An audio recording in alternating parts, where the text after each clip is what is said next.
Hi, and welcome back to Outer Wilds. And this is the thing we're interested in today. The strange probe-like device that we see shooting out from Giant Steep at the beginning of every loop. And this is the probe itself, seen close up. What is it, and why is it traveling so far from our solar system? It's Giant Steep where we have to go for answers. But first, we're going to take a quick trip to Brittle Hollow because I want to introduce the concept of gravity cannons, which is the device that used to launch that probe.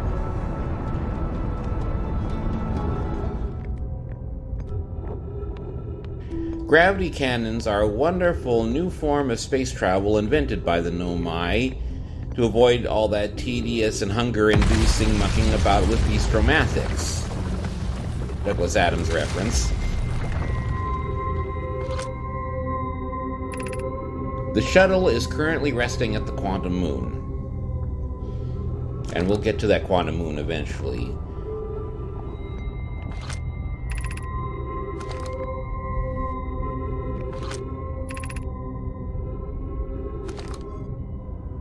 So if we move the thing this way, that will warp the shuttle back to where it started.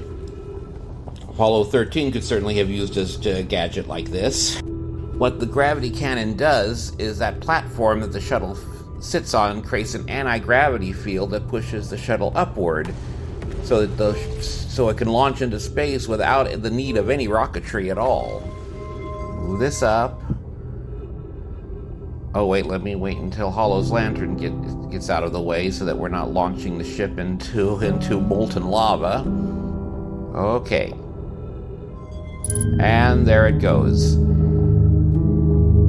And there's a gravity cannon just like this, very similar to this, around Giant Steep. And so we'll go there now to look at it.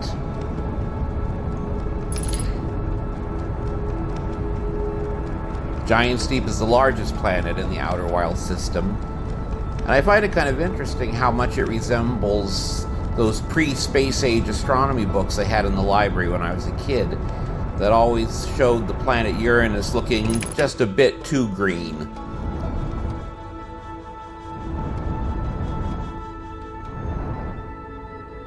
So we'll just have to wait for the cannon to come around. It's orbiting the planet. There it is. Here it comes. And we can see that it's gotten broken apart by that explosion we see at the beginning of each loop. So now it's just a matter of catching up with it and landing on it.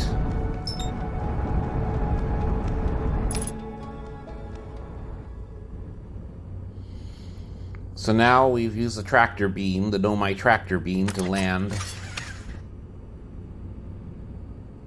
on the cannon. And now we'll drop in to see what we can see.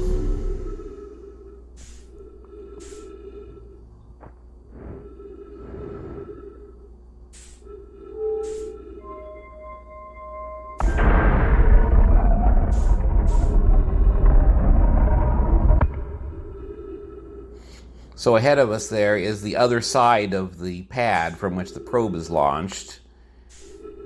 And there are 3 different modules here. Control module. And these Nomai characters we're seeing here are similar to the orange characters are similar to the ones we see in the Hanging City. So I think they must be Nomai numerals, this being number 3. Probe tracking module.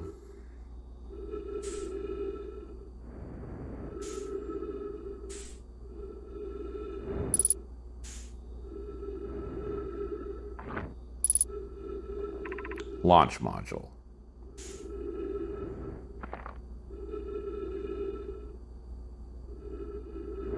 And it looks blocked up there. And number 3 looks like it's not there at all, except for some few fragments. So yeah, this thing is pretty badly damaged. But let's go this way to the control module, which seems to be intact.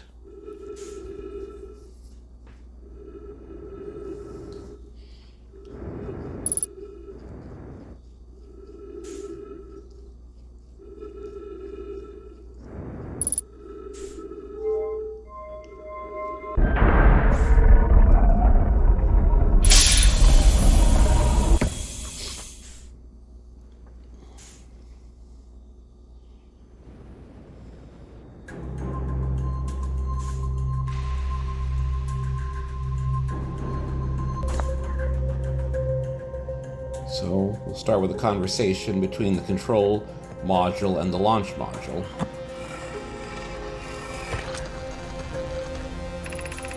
Mallow, my better 50%. Cassava's sending the last of the cannon components. Soon, relatively speaking, we'll know the eye's precise location.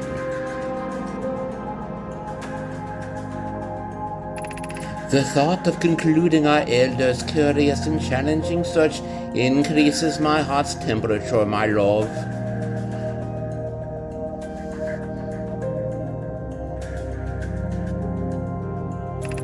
Cassava tells me he and the construction yard have determined a power setting that we are not, under any circumstances, to go above.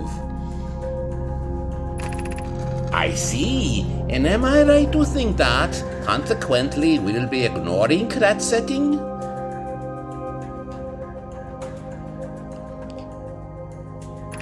I can posit with nearly 100% certainty our friends have accounted for our natures, so I suggest we do.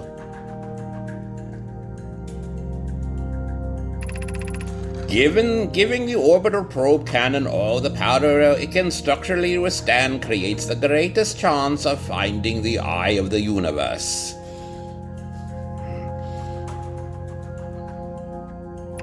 Yes, the probe must travel as fast as it can, as far as it can. I'll make some adjustments. I'm not sure why I feel compelled to make Evans and Mallow sound like Boris and Natasha. It's not like that, as far as we know, they were deliberately sabotaging the program. I think they were just, shall we say, overly enthused. And here we can see the fruits of that enthusiasm. This is a launch module, and we can see that the window is broken, and it looks like the anti-gravity system has failed. We've got things floating all around, all over the place. And now here's a conversation with Giant Steve. I have bad news, Evans. Yarrow says there was a problem with the proposed power source, so the orbital probe cannon won't be asked to fire. I noticed Cassava is being very cagey about the proposed energy source. I get the impression that the exact energy source they were relying on was on a need-to-know basis only.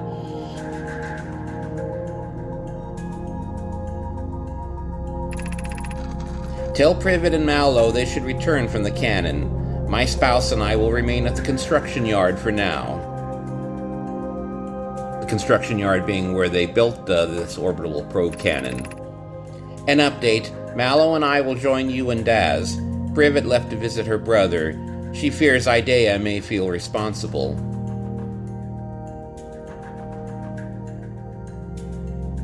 Idea has been the big skeptic in all of this.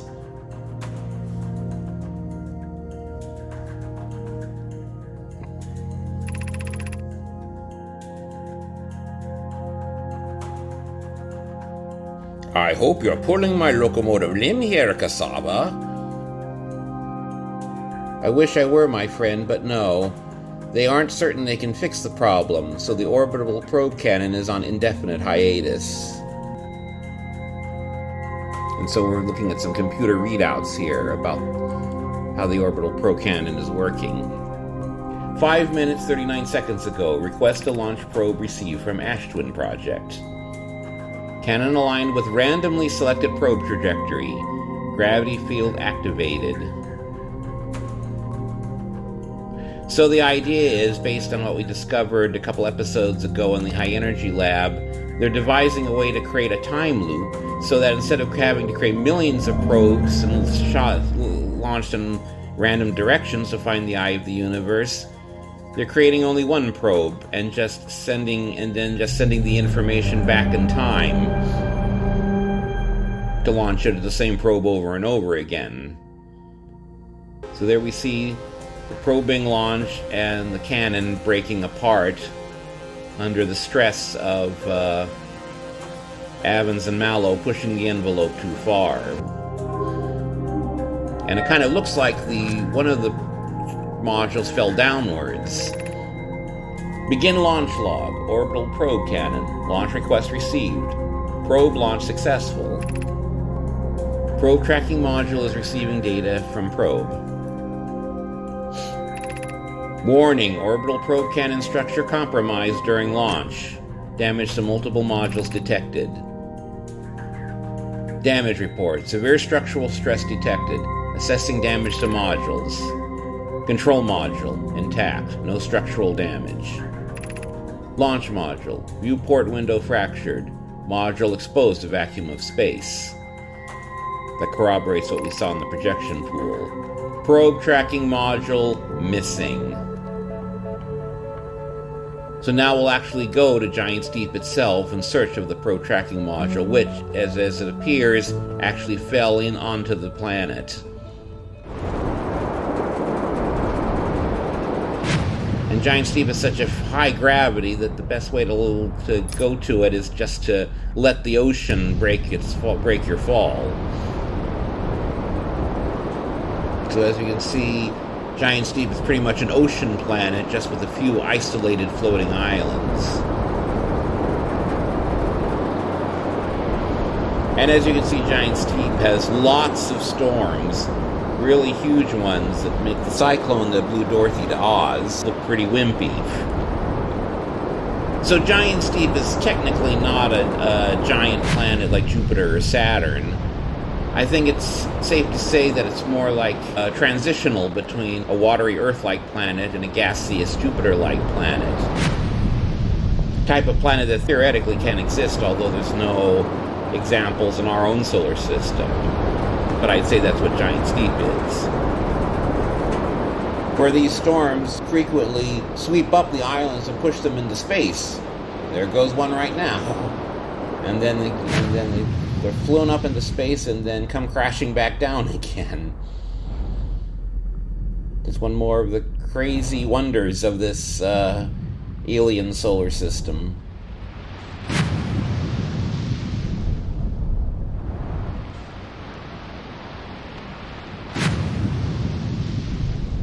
Come on. I want to get over to this island. Land on that blue tractor beam. Better use the landing camera.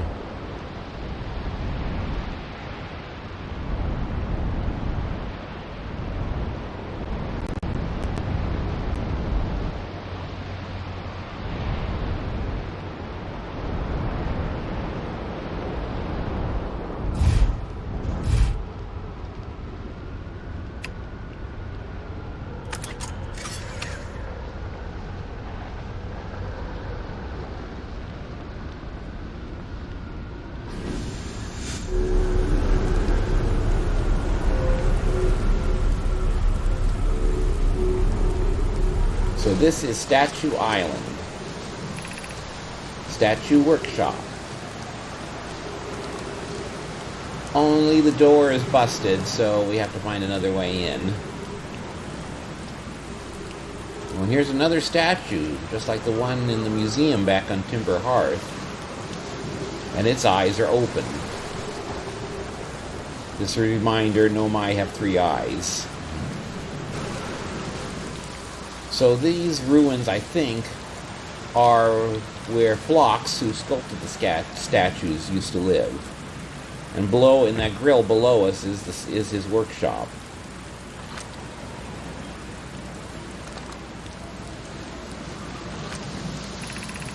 They're going to test the memory statues tonight. Phlox says it could be dangerous, so we can't come. You can tell by the bigger, more scribbly writing here that these are children talking.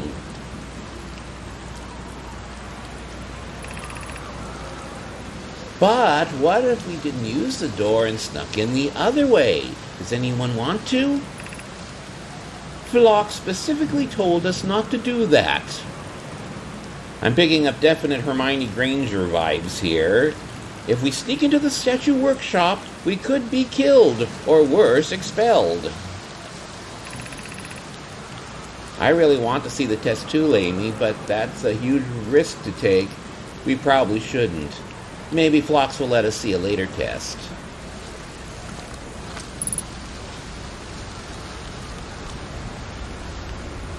So what we're going to do is shoot our little scout down there to act as a marker so we can find our way to the workshop more easily.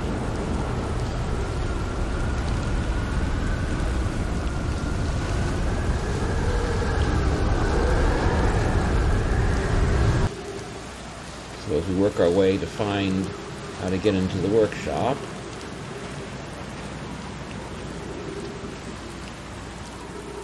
a warp pad. Welcome to Giant's Deep, friends. I'm excited for you to meet the statues. If I'm not in my dwelling, I'm likely in my workshop below, inside the island. So that's the clue of how we get down there, how we get to the workshop.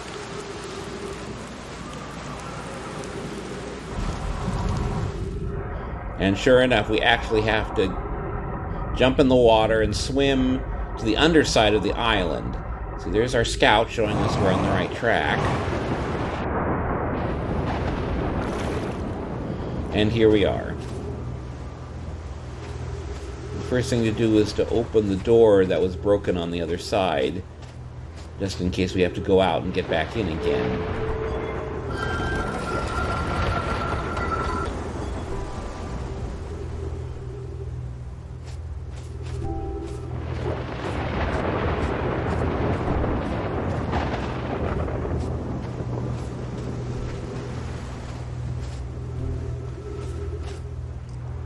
It looks like some of these statues were never finished. Interesting how much the Nomai look like fawns. The mythical fawns with a U.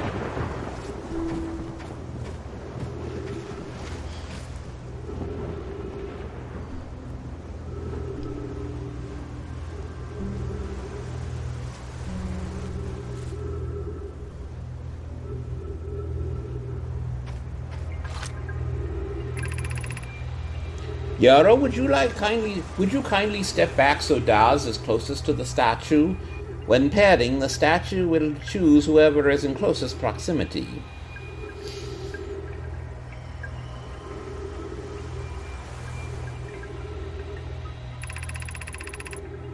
See how its eyes have opened? That tells us the statue has paired with Daz. Now, no matter where he is in the star system, Daz's statue will record his memories and send them to the Ash Twin Project.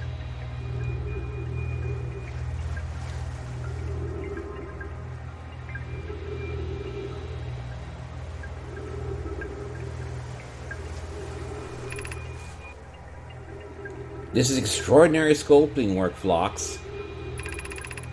He has outdone himself again, hasn't he? And now that we have our first successful pairing, we can test my memory storage prototype. Each statue will send a single Nomai's memories to his or her own storage unit within Ash Twin. Each storage unit will be equipped with a mask, the statue's counterpart, which will be able to send those stored memories back to the corresponding Nomai. Or Harthian, as the case may be. Except the statue's eyes have closed. But I think the reason for that is because Daz, like all the other Nomai, are dead. So I guess his statue's eyes have closed again.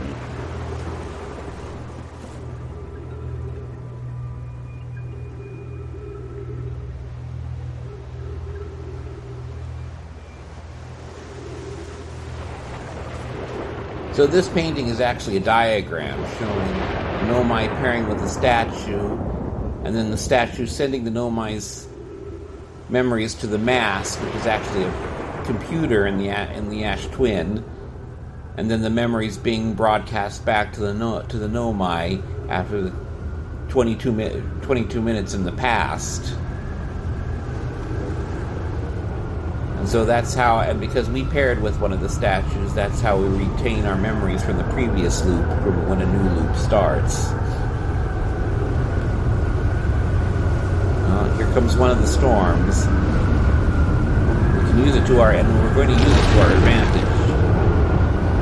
Because there's more riding up on that high platform, which we can only really reach when things are weightless while the island is in space. But first we're going to get inside this little force field here, which protects us from getting killed when the island crashes back into the ocean.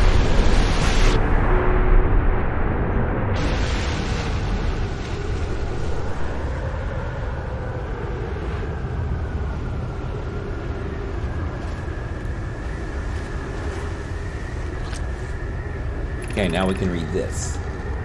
I'm curious. Is sending a being's memories back in time the same as sending the being itself back in time? As an example, if we were to send my memories back in time, is that the same as sending me back in time? Not my physical body, but my essence? I imagine they're two different actions. Wouldn't both actions be effectively the same?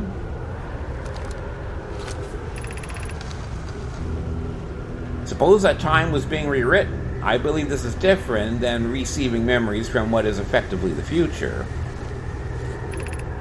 But isn't the end result identical in either case? Kind of murky metaphysical waters are getting into here, but it's interesting. The debate continues.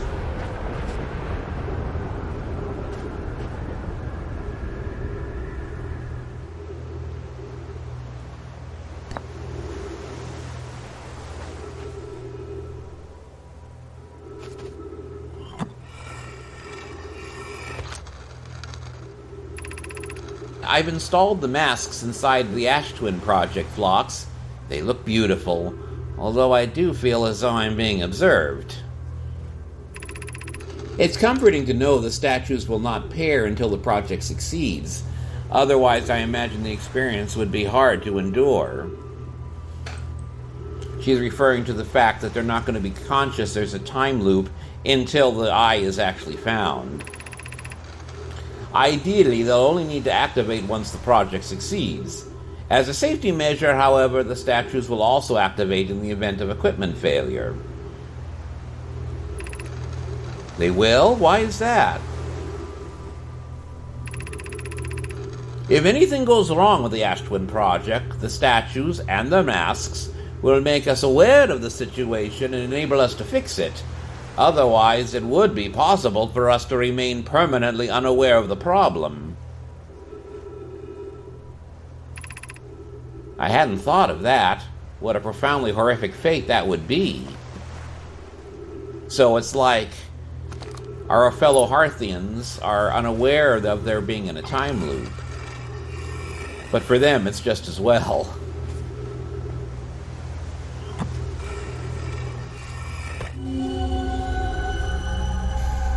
And so here we are again. These are the masks in the Ash Twin Project. One of them, and three of them are lit up and so are working.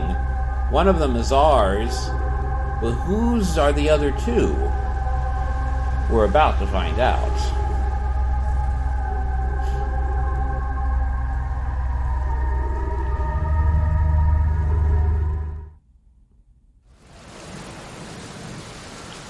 So now we're going to visit Gabbro, who actually is the one other Hearthian who's aware of there being a time loop. Because Gabbro, in fact, paired with that statue we saw outside the island. Just like we paired with the one in the observatory. Hey, time pal! Nice weather we're having, huh? Wait, have I used that one before?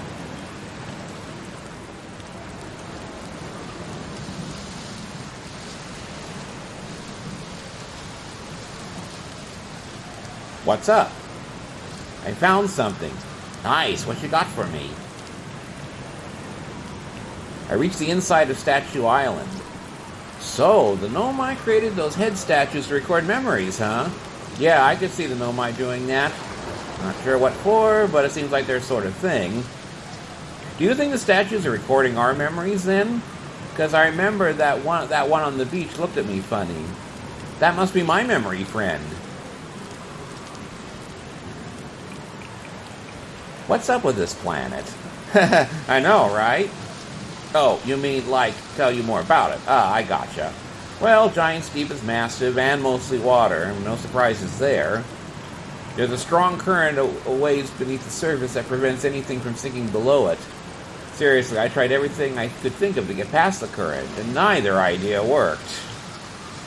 As for land masses, I've counted 4 islands, including this one. There's also the one with the Nomai statue I found on the beach. You've seen the cyclones? Yeah, they're hard to miss. They'll toss up anything in their path, islands included. Little tip, if you get picked up, try to land in water, less likely to kill you. Also, there's these little blue force fields, Gabbro. They protect you too.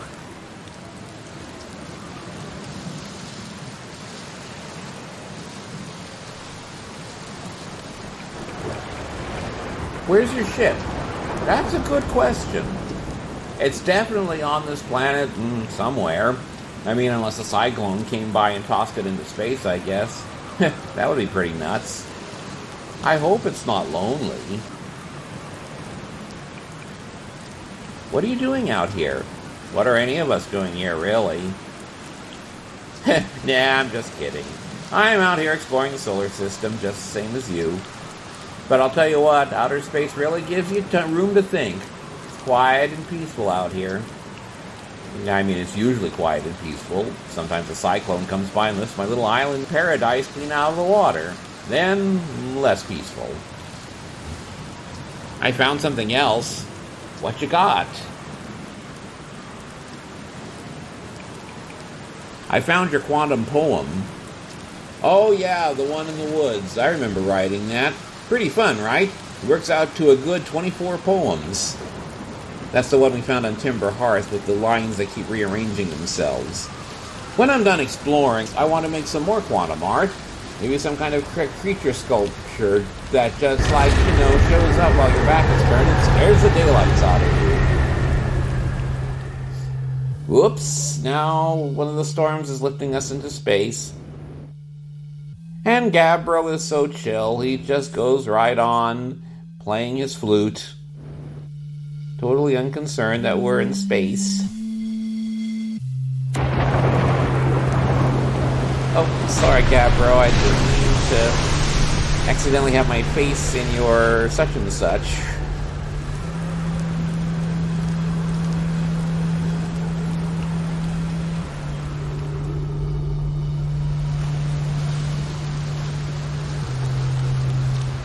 Hello again. What's up? I found something. I found something else. Wait, whoa, really? The Nomai carved out Ash Twin and built a time loop device inside? That is wild. Now we know what's causing the time loop then. And if it's caused by a device, that must mean it had to be switched on, right? Hey, what do you think would happen if you turned off the time loop? Like, there's a part of me that thinks maybe you shouldn't, what with the sun blowing up and all.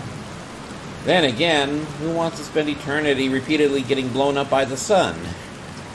Well, I'm no time loop expert, but I'm just gonna sit here and ponder the intricacies of time and space.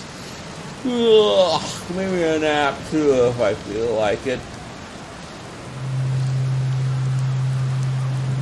Thanks, Gabbro. Have a good nap.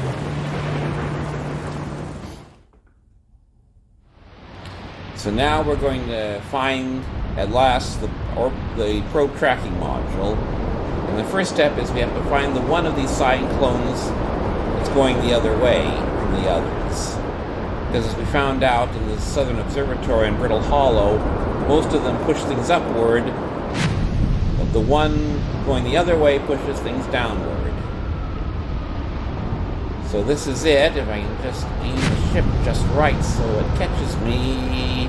Come on. Be good. There we go. And so now we're below the current, where it's very quiet and peaceful, except for the extreme electric charge at the core. And we have to get past that electric charge, and there's only one way to do it. And actually it was Feldspar that discovered how. We have to hitchhike inside a jellyfish.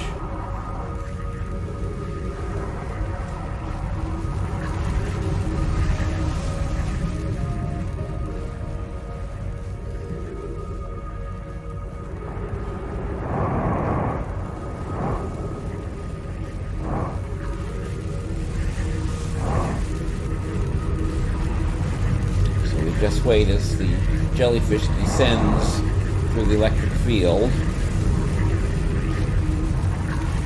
As soon as we're past it, then we can exit out of the jellyfish.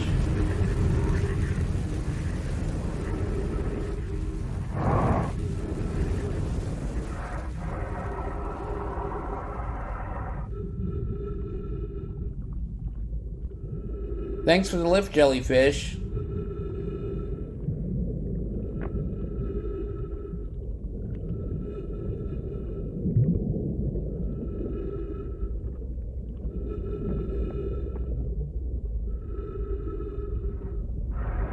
And here it is. Here's the probe tracking module.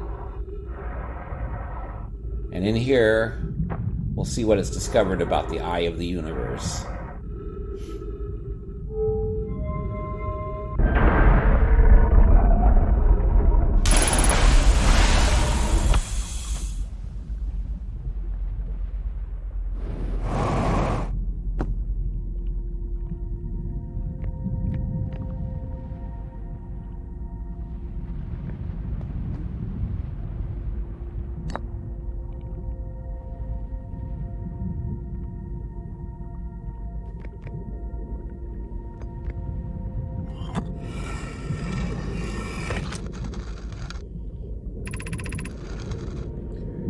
I have exciting news, Privet. The Ash Twin project is almost prepared to receive the probe data from the orbital probe cannon. Raimi is adding some finishing touches here, but she'll be finished soon. Are you and the orbital probe cannon well?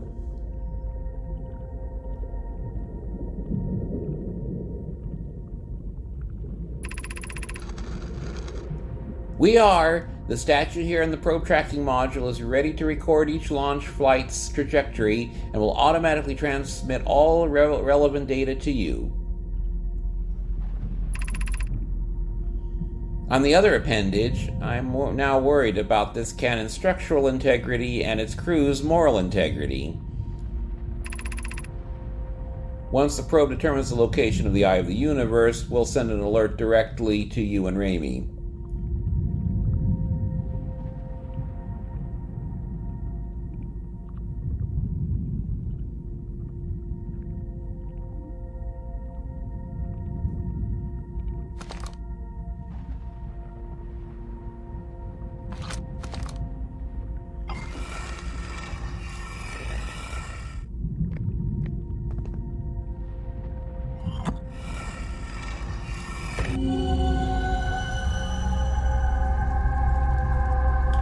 So it appears we now know the three ones that are lit up. One of them is ours, one is Gabbro's, and one right here, as we can see, you can see the statue there, its eyes are opened. The other is receiving data from the probe tracking module. But the others were never activated.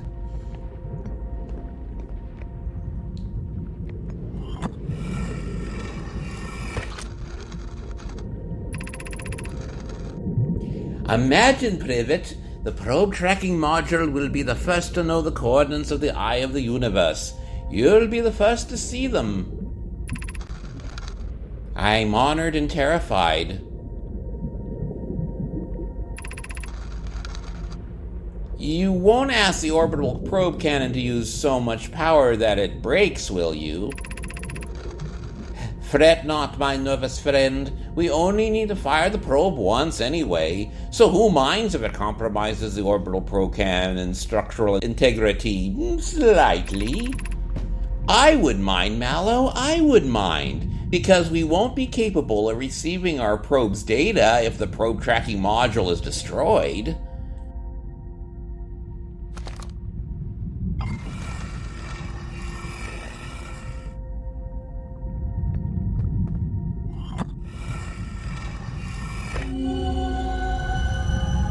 And so again, here is the launch module, which has been so badly broken up by their over-enthusiasm.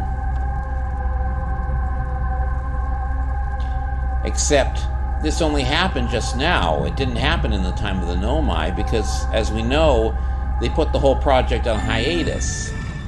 So what happened so that all of a sudden the Ash Twin project is being activated now, so many thousands of years after the Nomai all disappeared?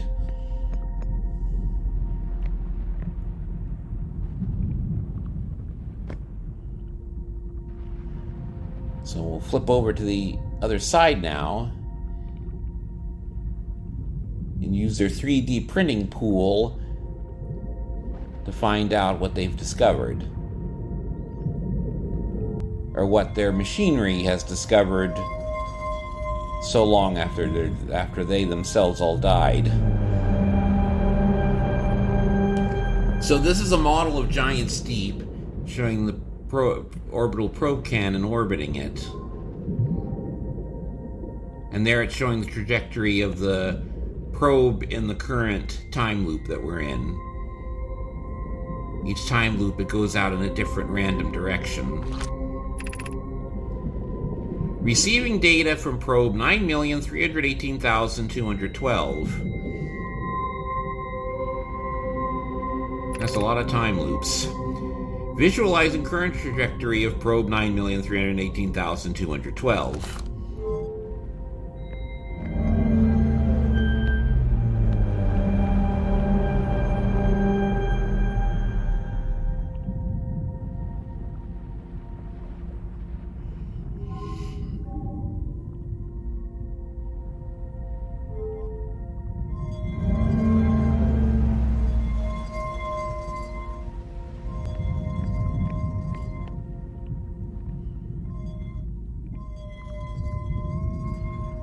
Come back here. Be good.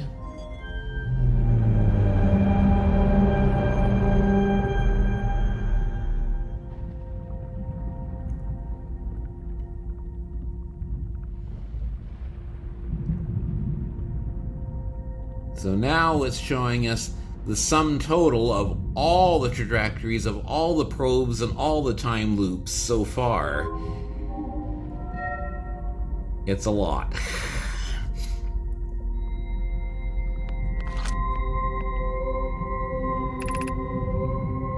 Receiving previous launch data from Ash Twin. Total number of probes launched, 9,318,212.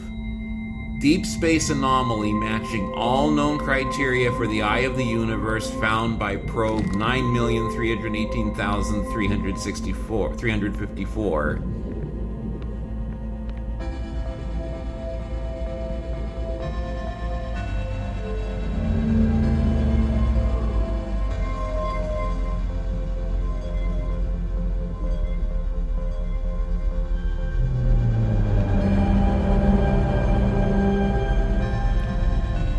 Hello, what's this?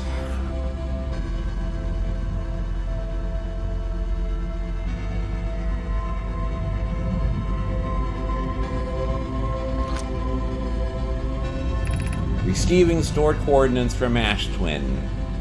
Displaying coordinates for the eye of the universe.